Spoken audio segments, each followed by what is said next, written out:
Make It Right, the manufacturing podcast. Over the last 3 months, Make It Right podcast guests have generously shared their challenges, learnings, and insights from everything from health and safety on the factory floor to the evolving supply chain, journeys to world class, and more. I'm Janet Eastman, and this week on the show, we look back at the summer of 2019 with a few highlights from a few of our shows, just in case you missed them through the holiday months.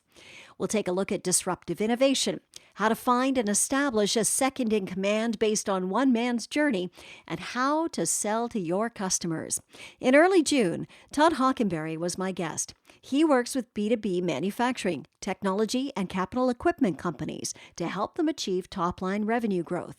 He shared some key tips on how to prove you are truly customer-focused, and he started out by explaining how buyer expectations have changed.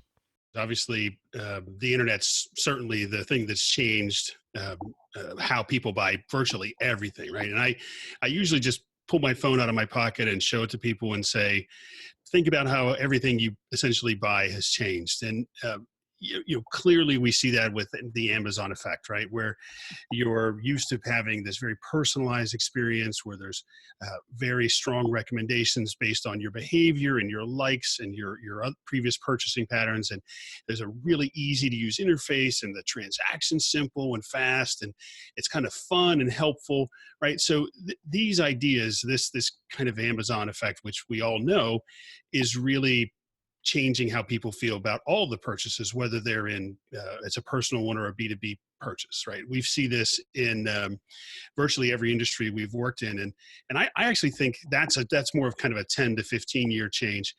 I actually think in the last year or two, it's actually accelerated.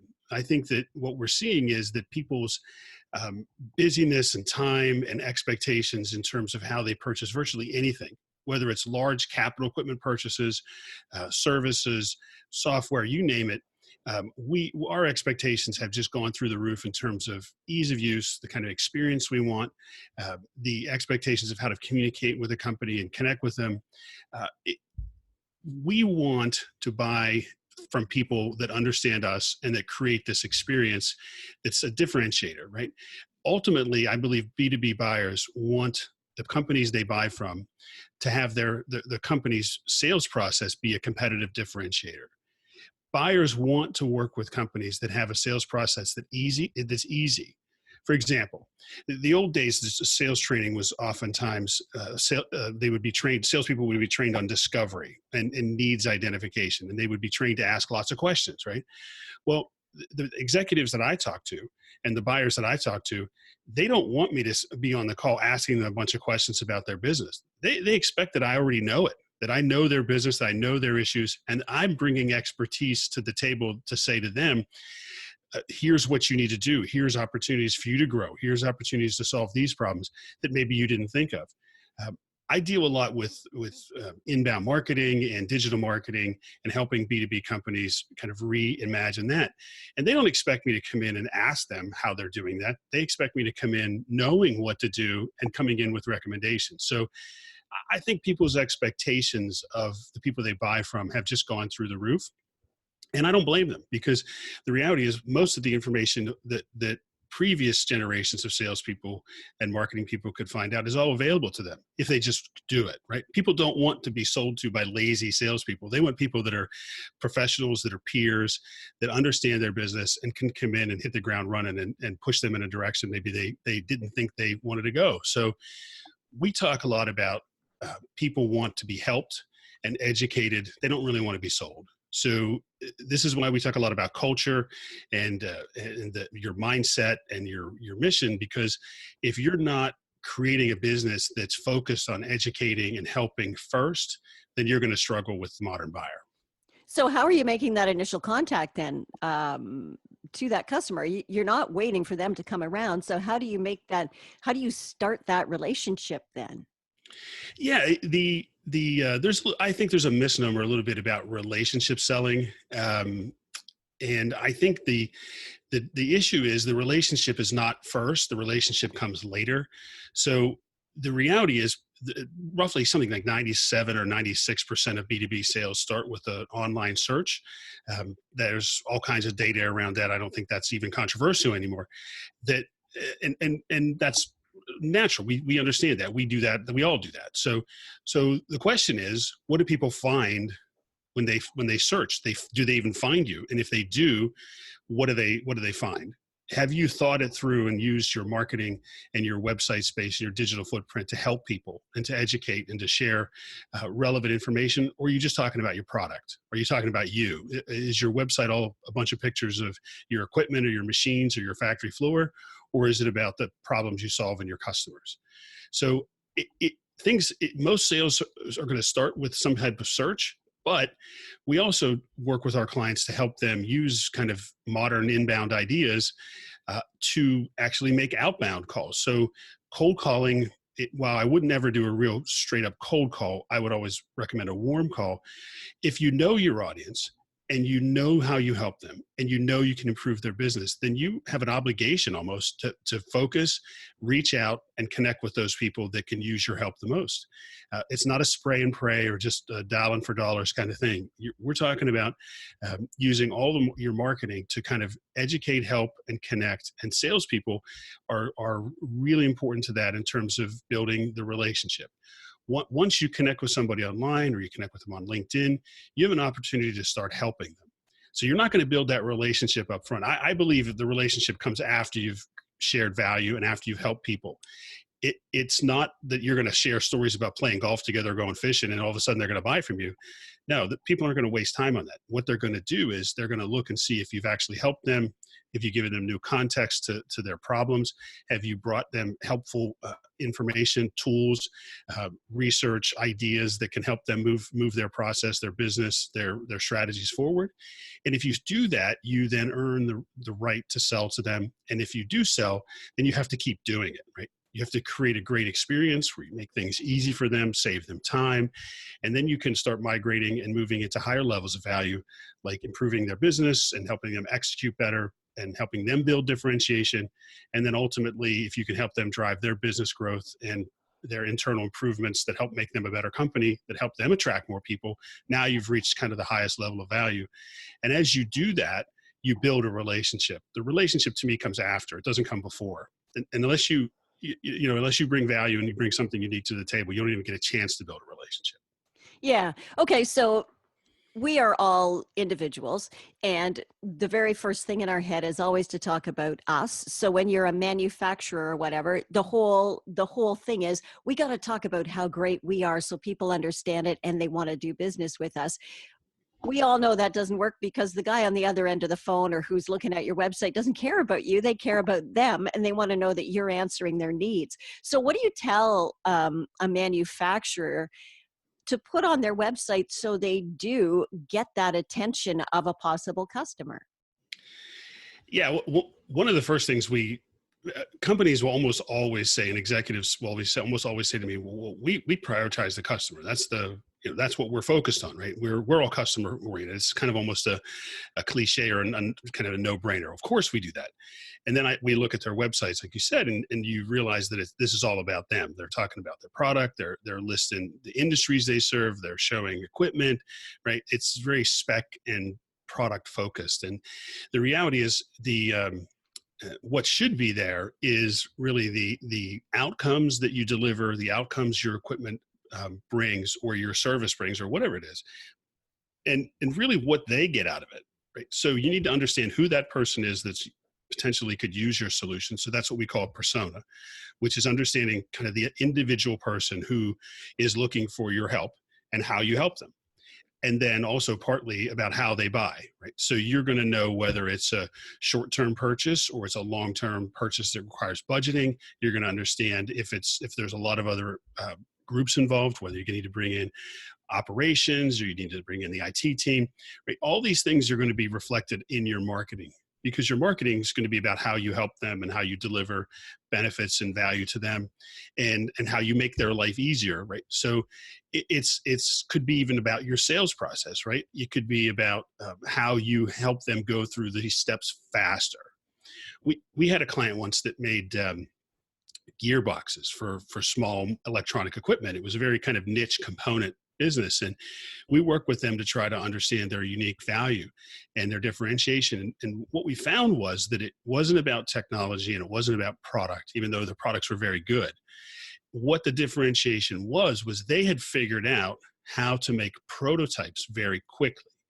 And why that was important was that companies that were trying to bring their products to market needed to go through the prototyping stage, and it was oftentimes very lengthy. There was tooling involved, designs, and what my client had figured out how to do was to compress that cycle and do it very inexpensively and quickly. So that's what they promoted on their website and their marketing, that they could help not just make prototypes quickly, but the outcomes of that. The outcomes of that was that their clients could go to market faster. They could reduce the costs in the product development cycles. They could reduce the errors and potential delays that impacted an entire supply chain. So they brought value that was different than the product, that had to do with the journey and the experience their customer went on, and that's what they focused on. And if you don't, as a company, figure those types of things out, then what happens is you have no choice but to fall back on your product and tell everybody how great you are.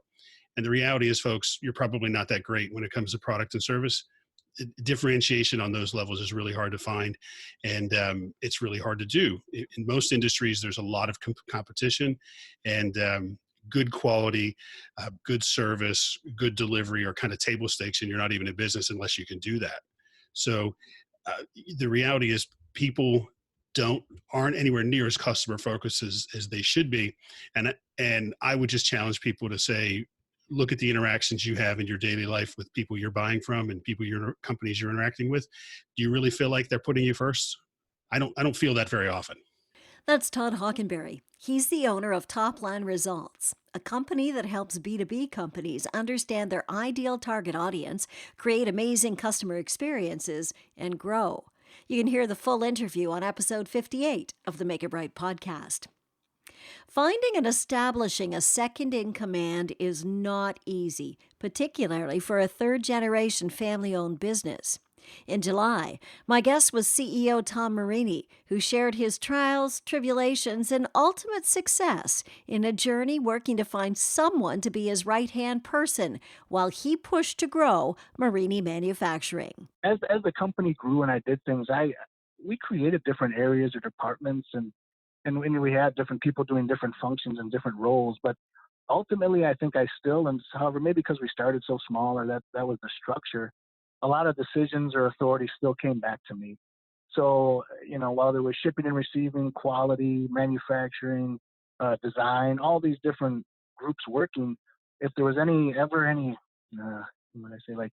competing thoughts or ideas, or there was a difference in opinion, I'd have to make a decision. And that became one, it was just hard to do it in a timely basis, in a real-time basis, when I was traveling a little bit more for work, more involved in the office. So I wanted to step off the shop floor, or try to have someone who could make some ultimate decisions other than me. We had a lot of good people, a lot of people that were working, doing things. It's when ideas would compete. If design came up with a fixture design to make these parts and manufacturing didn't like it, well, either no resolution or I'd have to get involved and make a decision. And I wanted someone to start being able to make those decisions for me. I think it was that. Also, I'd been with the company probably 20 years, and I kind of remembered what I was able to do for my dad, and by taking on more responsibility doing that. So I was looking for a version of me coming up behind me. And I knew it wouldn't be family member because I have young children, but they're nowhere near ready to be involved. So I knew I had to kind of grow and develop someone. To find what I offered my dad, I'd have to find that person to help me out. And I was looking for that as well. Right. And I guess based on your situation, you've got a company of 30 or 40 people. It's probably easy, or well, whether it's easy or best or whatever, it's to try and find that person that's actually inside your company rather than looking outside, right? Yeah. Yes. I had to learn the hard way. I wish I could. I did probably a couple years prior to me.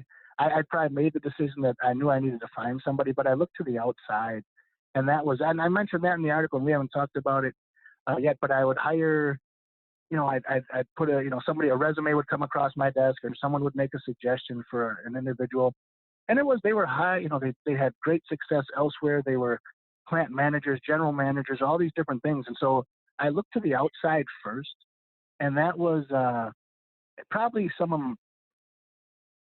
I was not probably doing it the exact right way. And you'd hire for a resume, and you bring this individual in. And I think when you bring someone in with a decent title, a big title, a nice compensation package, and give them authority, I think they feel they have to come in with all the answers. And in hindsight or looking back, I wish they would have came in with a few more questions. And I think I gave the interview process and we did a lot of things, but they didn't always understand the culture or the way I would have made decisions or different things. So we didn't have luck. So it took a couple of years of dealing with and I don't fault those people. Like I said, it was the whole process or maybe the way I went about trying to bring these people in. Maybe I didn't give it the time I should, but that really didn't work out. So when I was committed, then I didn't want to go to the outside anymore. And I wanted to try to find that person inside that I could mentor or groom from inside. So yeah, I made the decision to do that. So how did you select that person, or did you have a Well, couple that you were sort of trying out? yeah, I think so. There was probably that's a great way to put it. Trying out. I had probably 4 or 5 individuals who were working here, and in our business in in CNC machining, manufacturing, you get on my radar by probably having skills and abilities. You have the technical skills. You can machine, you can inspect parts, read blueprints. So you got to be technically sound. But I was looking for more than that. So a lot of times in companies, that's the person that does get promoted, and as they should. But I was really looking for someone though with more soft skills. I had to make sure they had the combination. They had to be strong technical ability, but I also wanted them, to have self-awareness, empathy, be able to communicate, team build, um, have the ability to lead, and then also want to lead. And so I was looking for those. I was looking for the traits that you don't always, that aren't always the hard skills or that you can't always do, but that you want to be able to notice in people. That maybe they think like an owner without being an owner. All those different things. I was looking for um, someone who could possess more of the soft side and the people side, emotional, intelligent type side of things. I Right. was searching for that. And that person or those people, when you started sort of trying them out, they probably had no idea what you were doing. No, correct. It was almost business as usual. I was just paying maybe a little bit more attention to how they were responding to certain situations or different things that were going. So yeah, no, and I didn't want to make them aware or make it a competition or do that. I was working with them in certain areas, and then what would happen would be the person that I see who rose to the top or the forefront. I just started to work a little bit more exclusively with that individual. Just started to focus on growing them once I'd made that decision, and that probably took. I've been working with these guys for years as it was, but then probably another 6 months to make that decision, 6 or 8 months of working with individuals. And for a variety of reasons, some would fall to the wayside. They still worked for us or they still kept in their original roles, but I knew they would not be the one to grow with me in the Yeah. role I was developing. Yeah. And then probably, well, presumably by that approach, they didn't have any idea that, they were being considered for something, so they didn't have to feel slighted or less than when they weren't selected. Correct. Correct. And Yeah. and I, and I think as time went by, it became a little clear, or they knew then as probably over a couple of years span, they Hmm. could start to see, they knew what had happened, and it just we did lose a few that way, or some even questioned or came in my office and talked about it, which I really appreciated. So, but some knew how it worked out, and some may not have, but or they didn't really have that much concern about it, or maybe they knew they weren't the right person. Some voiced different concerns, but at the time, no. And then it became apparent over the years what I had done or what I was doing. Yeah. So this grooming process, it's an investment in your time and it's a financial investment as well. So how long did it actually take you to get it all figured out? We were figured out. We're probably still probably still doing that. No, it was probably the whole deal took probably we're 10 years into this. The working arrangement that I have with my I call my right hand man, or my second in command. But prior to that, the heavy lifting was the first 1 to 3 years. First couple of years as we started to do things, and I would just start with projects and have them do certain things. with that. Then maybe take over certain, uh, maybe scheduling, and then a different area of the shop, and then whole departments, and then pretty soon the company itself. So I never really told them even what the outcome would be. I would just kind of say, there's more opportunities here for you. There's some room for growth. And he really was dedicated, saw things through. Like I say, he became my go-to guy when things had to get done. So it took years, and I really wanted to give the time. I mean, the investment in the time was really what I didn't do in the past. But when I look back, it's what my grandfather and father did with me. And so I made sure he, when they taught me, it wasn't just um, what we were doing and how we were doing it. It was why we did it as well. And so he knows how I'd feel about issues, the approach I would take. He probably knows how my dad or father or grandfather thought about things because I explained it in that kind of detail. The approach I took was really, let's say I'll use an example. We were going to visit a customer and we're going to get a work awarded. Well, if we were driving to that customer's plant, I would say, listen, here's this meeting. We've got this meeting scheduled. Here's what they're probably going to go over. They may ask for some, price concessions. They may do this or that. We kind of just talk like a little pre-meeting, what we think would happen, what my responses would be, how I'd deal with it. Then we'd actually have the meeting. We'd be on site at the customer, and it'll all play out however it did. And then on the drive back, we kind of debrief or recap what happened and say, what could have been better? Did it really go the way we wanted? Yeah, they added this question. They didn't even ask about that, and kind of talk about it. And we still use that three-pronged approach to a lot of things. Whether he's doing employee reviews, we talk about, yeah, they're probably going to ask for this. You might want to talk about that. Here's their concern. Here's what we can do. And so then he'd have the review. We'd have the actual thing would happen. Then we talk about it after. And I don't think people reflect enough on past decisions and outcomes. And I think that was important for us to better improve or to continuously improve by kind of, weighing how situations worked out on the human side, on the personal side of things. So that was kind of how we dealt with it and over the years. And it took time. So it really took the years just to encounter enough business issues or situations that he would feel comfortable with. And one of the great skills that he had, I think he knew what he knew and then knew what he didn't know. And he would come to me when he didn't feel comfortable making a decision. And then once he became comfortable with making that decision, he could make it on his own. But it was really a great situation, a great way to grow somebody who I didn't want to give up. I wanted the company to grow. I wanted others to make decisions, but I didn't want to change the culture, and I didn't want it to be decisions I wouldn't make or operate in a manner I wouldn't be happy with it. That wasn't our mission, vision, and value. So I created, I don't want to say a mini version of me. It's not, he's different in certain regards, but he would know, he tries to run it the way I would run it. And he tries to make decisions based on what I would do. And that's how we approached it. And it took years to do that. And now pretty much we're working how we would normally do. So there's not really much more I'd add to him. Anything he'd have to learn now would be skills if I wasn't even going to be at the company, if I was going to leave or that. So I'm maximizing his skill set to the most, I think, utilizing him to the fullest at this point for what we're doing. Tom Marini, the CEO at Marini Manufacturing, shared his story on the Make It Right podcast when he was my guest in mid-July. You can hear our full conversation on episode 61. We live in a world where the word innovation is everywhere.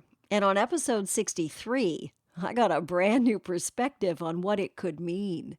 People use the word innovation to describe incremental changes, but Dr. Adam Malofsky explained and proved that true innovation is much more than that. I always love when people talk about measuring results, right? And they measure patents, or they measure, all these little things, how many things went through some filtered process or some stage gate thing or God knows what. And we sit there and see, there's only really one measure of successful innovation. And it's really, are you making any money? That's really it. If I go to a venture capital group and they're starting ventures, did they exit? Did they make money? Do we have revenue? Are we doing it profitably? Do we have large margins? Are we transforming the way people live, essentially, in the end? So if it's a company, they're trying to make money. They're cutting costs, enhancing revenue, enhancing margins. If it's a person, we get a little simpler, and we think it actually applies to companies. And that's the nature of time. What do we wish we had more of? Either more time or better quality time, or both. And when you look at an innovation, if you don't find yourself somehow improving the nature of time, more often than not by a pretty good order of magnitude, you're not innovating. You may want to say you're innovating, and it may sound good in a commercial or an ad or something like that. They sound good talking to investors, but the bottom line is you're probably doing something incremental. So for us, the way we measure things is just bottom line results, because everything else, the problem with a process in and of itself versus, again, principles, is that the act of measuring things becomes the end, right? Mm-hmm. You know, we filed 350 patents this year. You know, we have 25 different startups. We have 62 different research and development programs. You know, we hired 52 more PhDs. None of those things gets to the bottom line, right? Because I could have thousands of patents like a lot of companies do, a lot of universities do, government institutions do, and not one of them was ever commercialized. They're just Right. in the proverbial heap or pile somewhere. And so we always tell folks, you know, what do you want to get out of this? And usually if it's the CEO, the board, the owner of the company, the investor, they're measuring it in only one way. Am I making money? Am I impacting companies or people's lives in such a way that that money I'm making will also persist for a long period of time? That's simple. Yeah. Wow, the fog just lifted. How did that happen? Yeah, that makes perfect sense, right? So tell me about some of the manufacturing challenges you've addressed with these approaches and what were your results? Sure. I guess, you know, I'll start with a little one and then I'll start with a big one. But the little one in some ways is simpler and illustrative. And this goes back over 20 years, back into the mid 90s, 96, 97. And we had just formed ABM Associates. I was working with my dad, and he got a call from a company called Diodario, and they make musical instrument strings. I believe they're the largest in the world. They're located out on Long Island, and they had essentially gotten a little form letter in the mail, and the little form letter was for the resins they use to make their strings. So musical instrument strings are a complex winding and held together with a resin. And as it turned out, you know, this I'm oversimplifying the story here, but the automotive industry used 99.9% of this stuff, decided they didn't need it. And so they got a form letter that said, you know, dear Diodario, we won't make this anymore. You're screwed. Wow. That's not fun. And obviously that wasn't the intent by the company making the stuff, right? But when we went in, and they basically just wanted something very straightforward. Can we get this? Can we get a new resin? Can we get something replaced? We got to get back online. And we only have 60, 90 days of stuff left or whatever. And we said, if you're going to put in all this effort to come up with something new, why don't we see where things went wrong, if you will, and what are the things, what are your fondest hopes and dreams for your company, right? What would be transformation? And they basically, you know, went through the laundry list. Well, first, we never want to be getting a form letter again for the resin we're buying. And we were like, well, what needs to be true for that to not happen? You need to own the formulation. You don't want to be dependent upon someone else's formulas. So we want to develop something for you. And so it's the reverse. You go to a company and have it made for you, right? That would solve one big issue, and you'd never encounter that challenge ever again, in all likelihood. The other thing was, well, what do you want your strings to do? And one of the things is that, well, when they made strings way back when, you know, it was kind of a statistical hope what strings you got. So I'm not a music player by any stretch. But how the sound dampens, whether it dampens very quickly, whether it dampens very slowly, determines the kind of music you might play, right? A sharp note, I guess, versus a muddy note. And it was kind of random what they would get in the industry. So it wasn't just them, it was everyone. And we said, well, okay, so if you could maybe dampen in a controlled manner in 5 millisecond increments or something, that would be somewhat transformative to your industry and your manufacturing. They're like, yeah, okay. We said, all right, we'll have to see what needs to be true to do that. The next one was, could you make stuff faster? Everyone wants to make things faster, right? And so we said, okay, you know, how does that work now? And they were like, look, you know, occasionally we can get up to 3 times faster than we do, but that's actually pretty rare. And so then we just basically sat down and walked through what we like to call an adaptive innovation, the what must be truths. And as it turned out, when we started to break up those what must be truths, you know, it turned out that if you went out there and you looked for materials that were good at dampening sound and that you could actually control the dampening. Notice I said nothing about music there. we were able to go out and find places where that was true. And it turned out it was things like on grain sacks for shipping to keep them from vibrating and sliding all over a rail car, right? Found these materials, how the products were designed, adapted them to what they were already doing for musical instrument strings, and all of a sudden they could basically tune in any dampening that they so desired on command. Simultaneously, through the cure mechanism we developed for them, we ended up in a situation where we were able to triple or more their production, all right, basically overnight. We were able to switch to a cure mechanism that didn't rely on energy-intensive systems and materials that could fail. and so we transformed basically their business, right? It only allowed them to become ever more dominant than they were before. If I fast forward to Cirrus or Bioformix, the company we sold a couple of years ago, which was probably the biggest effort we'd ever done, we actually attracted over $1 trillion in annual revenue partners, investors, prospects, and customers, from people like Apple to Procter & Gamble to General Motors, who was our largest strategic. There we were looking at bigger challenges, and the bigger challenges, and really was a test of adaptive innovation, was if we had a big global challenge, could we actually solve it? And could we do it in a timely manner that was effective? And in this case, we looked at energy, and as it turned out, there was this big ball of fire called the sun, and one way or another, energy did get here to the earth, and one way or another, it could be harvested. So whether you burn things or had solar panels or wind or whatever, you know what? It really wasn't a crisis. It was just a matter of the form, and so we kind of walked away from that. But the other one that was interesting was essentially petrochemicals. And there was this fear that, 10, 12 years ago still, that they might run out. I don't know that that's really the case anymore because you can get them from plants and all kinds of other things. That's all changing. But a corollary to that was, could we eliminate energy between the two there, energy from manufacturing? Could I paint a car and not use heat? Could I do 3D printing and not use light, right? Because if I didn't have to use heat, if I didn't have to put in energy, I could probably do things much faster, much more efficiently. But even more importantly, I could use a much wider variety of materials. So if I use heat, I'm kind of limited, right? If the thing's going to melt, if the thing's going to burn, then heat isn't very good for you.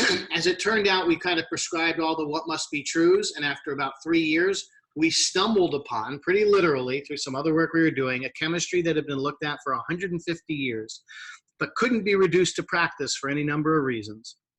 But that essentially the polymers, the materials could be formed ambiently at room temperature, kind of like superglue, cure nearly instantaneously. Ethylene malanates, they're called. And yet simultaneously, we could infinitely vary the properties, TGs of 300 degrees C to minus 70 C. So in other words, something really hard, powerful, strong, all the way down to something super rubbery and elastomeric, and do it on command and do it on demand. In the end, we were able to prescribe all the what must be truths to solve technical problems that hadn't been solved in 150 years. We're able to solve the basic tenets of them within about 6 months. All right, the initial target, we were able to solve in only about a month. And that was pretty staggering. And I got to say again, it wasn't because I'm brilliant or any of the group that we were working together that we were brilliant. My wife always tells me I'm an idiot, kind of clueless, but because we asked the right questions, framed in the right context, and then looked around for where things had been solved before. And we ended up with a technology that in the end, for someone like GM, being pursued with BASF now, that's a public thing, we can paint a car standing still in less than 9 minutes with no heat, no solvent, no nothing. Wow. It fundamentally will change the way all things can be manufactured forever in ways that are far more transformative than simply something like additive manufacturing or different types of cure mechanisms. We fundamentally targeted and changed how things were made based upon what would be transformative. And that, to be honest with you, was very exciting, because it really proved out what we had spent 3 or 4 years before, kind of perfecting what adaptive innovation was, looking not only at what we were doing, because that was minor, but looking at what people like Thomas Edison had done, all the way through to Steve Jobs. What's common between those two folks is the simple fact that they looked at the business model, the ecosystem, the world around them, defined what needed to be true to achieve a transformation, and then they went around looking for it. So Edison didn't find or invent 10,000 ways or whatever it is to make a light bulb. That isn't what he did at all. Instead, what Edison did was he had a list of specifications, not just technical, but from a business standpoint, from a labor standpoint, from an end user and consumer standpoint.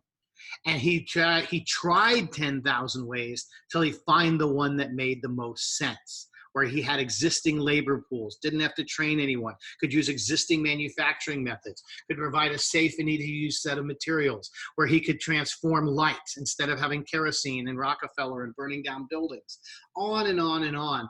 And that's what made Edison brilliant. And when you fast forward to Jobs, you look at the iPod, all he was doing, while he made a lot of money, was seeing just how little information could someone be provided with other than a few tactile buttons and run a device intuitively. And that eventually became things like the iPad and everything we have today, right? Really true brilliance from that standpoint.